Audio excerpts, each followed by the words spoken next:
ഒരിക്കൽ രണ്ട് സഹോദരന്മാർ കടലിന്റെ തീരത്തുകൂടെ നടക്കുകയായിരുന്നു. പെട്ടെന്ന് അവർ എന്തോ കാര്യത്തെക്കുറിച്ച് സംസാരിച്ച് തർക്കിക്കാൻ തുടങ്ങി.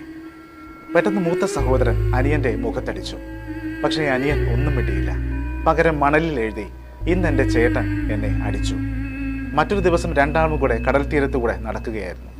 പെട്ടെന്ന് ശ്രദ്ധിക്കാതെ നടന്ന അനിയൻ കടലിലേക്ക് വീണു.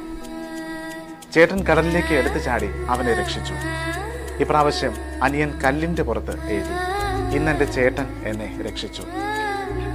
ഇത് കണ്ട ചേട്ടൻ അനിയനോട് ചോദിച്ചു, കഴിഞ്ഞ പ്രാവശ്യം ഞാൻ നിന്നെ അടിച്ചപ്പോൾ മണലിൽ എഴുതി, എന്നാൽ ഇപ്പോൾ കല്ലിന്റെ പുറത്ത് എഴുതി, അതെന്താ അങ്ങനെ?